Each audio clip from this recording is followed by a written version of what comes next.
Good morning. It is what time? 10:09 a.m. on Sunday, December 15th, 2019. I'm Christiana Ellis and I just got up. This is 5 more minutes. So, it is Sunday, which means I'm continuing my rewatch of Cowboy Bebop with episode 11, session 11, Toys in the Attic. Brief side note that is only tangentially related to Cowboy Bebop, but I am going to be getting a new corgi puppy. Yay! Still a few weeks off, but it's going to happen, and I'm very excited. And the reason I mention it here, it not only is there a corgi in Cowboy Bebop, but Cowboy Bebop is how I first learned about corgis. And when before I got my previous corgi, I learned about the breed from Cowboy Bebop, and so it always holds a special place in my heart for that reason. And he's such a awesome little dog, and corgis just have this great combination of majesty and ridiculousness, and I think that's it's a nice thing to have as part of the crew. But let's now talk about session 11, Toys in the Attic. This is obviously kind of a bottle episode. They don't go anywhere or do anything. They're all just on the Bebop.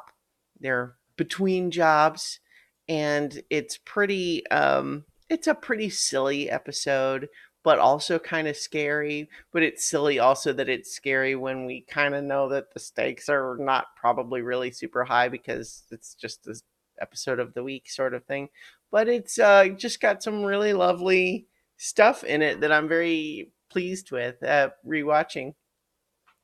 So we began, of course, right off the bat with knowledge that something is creeping around the ducts and so on of the Bebop. We see it attack a rat, but that's just prelude. So in the meantime, we catch up with the crew. We have Ed and Ein sleeping. Ed kind of mumbles in her sleep about she can't eat anymore.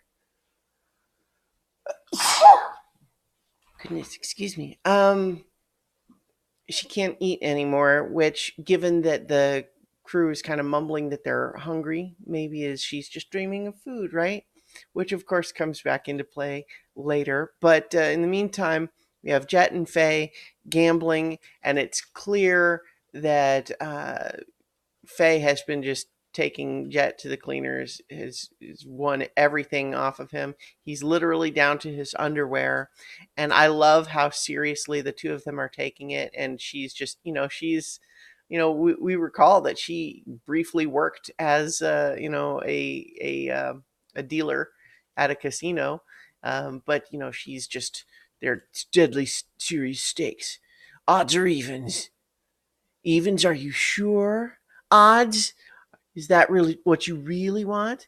And then, of course, we see just a tiny little shot of her adjusting a bangle on her leg right before he rolls differently than what he wanted, loses even his underwear to her.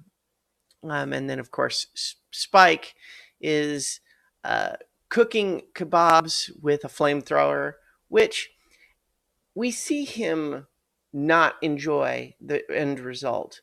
But is that because it's bad ingredients, or is it because it's crazy to cook something with a flamethrower? It would not taste good because it's a very sort of gasoline-y flame. That's not, it's gonna taste like gasoline or whatever fuel you're using in your fancy future flamethrower. So it might be a combination of both, that it's bad ingredients plus cooking it with a flamethrower makes it taste like flamethrower fuel. But in any event, that's kind of where everyone's at. We see, the first sign for the crew that this monster is around is when it attacks a rat, and that wakes up Ein, who is a little concerned, like, what's the noise? Something's around. But in the meantime, our first real encounter is Jet now grumpy about having lost all his clothes and all of his goods, goes up to, the attic, storage area that seems like it's mostly disused. And he's got a blanket wrapped around him, but he sees an old refrigerator and he's like, huh, I don't remember that refrigerator. What is going on? What is it doing back there? And then, of course, we know the creature is lurking around. So we don't see that initial attack really. So what we have instead is Spike observing to Faye that he knows she was cheating. Something about that bangle on her leg was manipulating the dice. And so I think that it's actually, it's sort of a throwaway conversation, but I feel like it does actually kind of get at some of the real philosophical differences between the characters, in the sense that Spike, A, saw that she was cheating but did not tell Jet, but does B, warn her. If he knew about it, he'd be mad. But her response to that is, it's part of the skill of the game. He needs to be able to recognize that I'm cheating. And if I'm cheating well enough that he can't tell, that means I deserve to win, which I don't know that I agree with personally, because part of the whole idea of gambling, when you're talking about something as simple as odds and evens, the whole point is that it's random and it's not skill based. I mean, if you're playing poker, that's something where, at least in theory, it's skill based. There's an element to which it is skill based, but odds or evens, like, yeah. So, like, I don't know that I agree with Faye on that particular subject, but it's certainly a perspective that it makes sense that she would hold. And it is just interesting to see her and Spike, gently clash on that.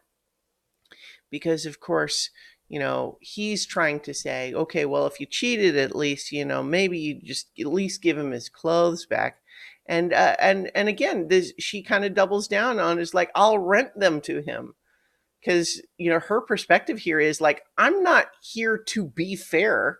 I'm here because I need money, and right now we're not making any money. I'm going to do what I need to do.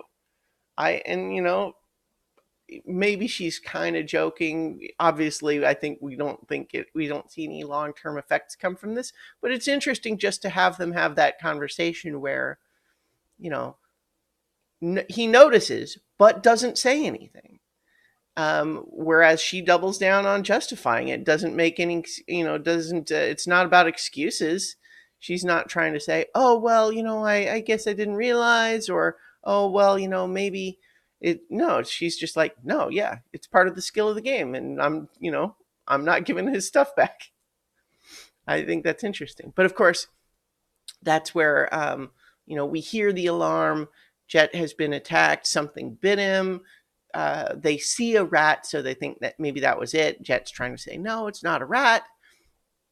And everything is happening in kind of slow motion. And of course, this episode is largely an homage to Alien, right? Like, I think it's pretty clear and obvious that that's the case. And so, it's just drawing its pacing cues from a shortened version of that story. So, it's like there's an initial scare, but maybe everything's okay for a while. So, like, we have our first attack, but then it doesn't seem like it's an emergency right away. People don't, the others don't even really think it's a worrying thing, but we do have a follow-up where Jet's like, I'm not feeling very good. What do you have to help treat me? And then, of course, what Spike has is all of this sort of weird medicine, like a dried up lizard that you crush into powder and then boil into a tea and drink, or a dead scorpion. You could do that one too. And it's interesting because we saw Spike's connection to what appear at least to be Native Americans earlier in the series. And so maybe that's part of where that's coming from. I'm not sure that I don't know that it's ever really explained where that comes from. It's just kind of a quirk of his character. But in any event, Jet is not enthusiastic about that, but he's not feeling good. So he's figuring like he'll do what he'll try anything. But in the meantime, Spike and Faye are both observing while he goes to drink it, but then he kind of collapses. They think he's teasing, but no, turns out he has a giant glowing mark on the back of his neck, and now he's passed out. And then when they try to do a database search of what poison it is that's affecting him, they can't find it in the database, which seems unusual. And there's a fun little bit where they're kind of like, could it be cholera? What about Ebola? And we see Jet sort of semi-conscious, kind of hearing that and going, huh? Oh, eh. But of course, they can't find it anywhere. Might it be from an alien? Might it be a mutated rat? And they're talking about it, but it's interesting though that they are both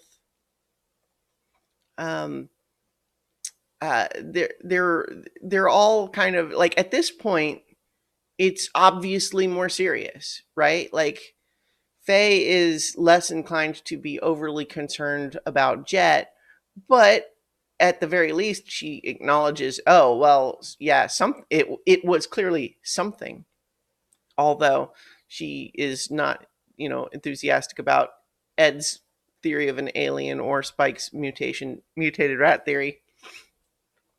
But of course, Faye is the next target. She is taking a bath, and we get a nice creepy lead in where she's got her leg over the tub, but she doesn't hear it dropping from the ceiling, or she looks around, doesn't see it, and but we never see the actual attack again. Meanwhile, we have Spike and Ed putting on like thermal imaging goggles in order to try to hunt this thing down. Ed's so enthusiastic, she runs off with Ein. And then so it's just Spike there when Faye comes in. She's like, oh no, now I understand how serious this danger is. Could it really cause death? And she, and so, but she has been bitten too. So now she's succumbing to the poison as well. And then of course that's, so now, oh no, it's even more serious. There's two people. And meanwhile, Ed and Ein are exploring. Ed is kind of just doing her own sort of little, wordplay stuff that she tends to do, exploration, examination. So Ein gets separated from Ed while Spike is looking for the two of them. And then we hear, oh no, Ein gets attacked too. And like, I definitely, as a Corgi fan, as established at the beginning of the episode, it's like, oh no, not Ein. Ah! Anyway, poor Ein is hurt too. And, it's interesting there because there's a moment there where Spike is clearly already taking this seriously. But when we see him, like attending to Ein, it's like, come on, buddy, what happened to your animal instincts? But we see him clearly, like, he's worried now and he cares about Ein despite all his protestations about how he doesn't like animals and all that. And we knew that from the episode where Ein comes onto the ship, right? We saw the moment where he gives up the bounty head in order to save Ein. And so, he's a big softy, really, when it comes to some things anyway. Obviously, Spike is a complicated character. But there's a moment there where it's actually kind of scary because he doesn't know what this thing is, but it's now taken out three of the crew. He's trying to carry Ein and get away while it's obviously this weird little blob thing is coming after him, and it's a little scary. He does manage to get away, but he can't find Ed.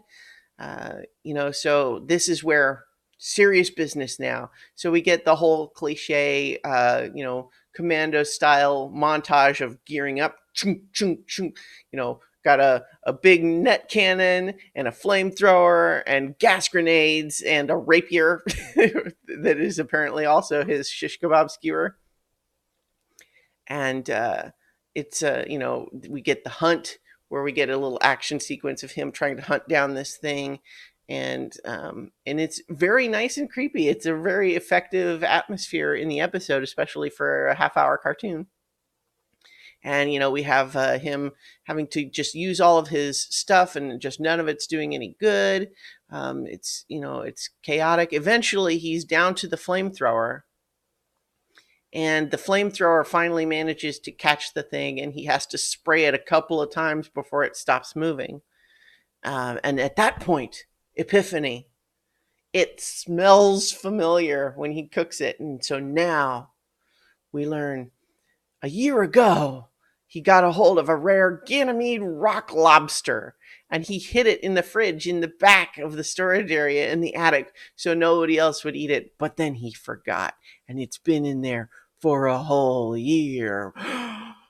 And then we have him go to check the fridge, and there's just the horror movie moment when it's clear that the whole fridge is just infested with some sort of weird mutant fungus, and he's just so horrified that like we don't even get a good look of what's inside. We just see him react with horror. And it's just such classic horror movie stuff. It's so fun. And so he decides he has to turn off gravity so he can eject the whole refrigerator out there. But then again, this is totally drawing all of its plot beats from Alien. Oh no, the thing's not dead. We don't know where it is, but we just see the place where everything around it was scorched by the flamethrower, but a clean spot where the thing was because it's now not there anymore. And so the big action sequence of he's trying to jettison it and the um, refrigerator into space, but it bites him. Will he be able to hold on long enough to not get sucked into space with it? And he does, but then passes out himself. And it's fortunate that in advance of this whole hunt, he had set the Bebop to autopilot to Mars because he's figuring it's possible that none of us will survive this. We don't want the ship to just float in space forever. But in the meantime, though, we learn after he has passed out that Ed was not gotten by the creature. She was literally just had gone back to sleep. And then we see her, it going up to attack her while she sleeps, and her just grabbing it. Ooh, a pudding! And she eats it. And that solves the problem, apparently, which is just, it's such a great little punchline to a silly episode, and it's lots of fun.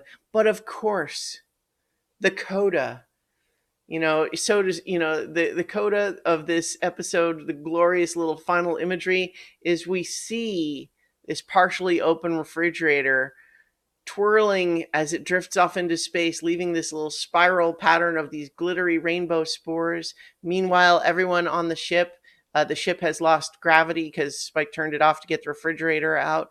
And we hear the, Nutcracker Suite, Waltz of the Flowers, while they're all floating amongst various things. Spike or Jet is surrounded by, the ashes of his cigar and the ashtray, and Faye is surrounded by the like lipstick and hand towel and stuff like that, and they're all just floating in space gracefully to the waltz of the classical music while it spirals out with the glitter, and it's just wonderful. It's just such a fun sci-fi moment. It's great. I love it so much.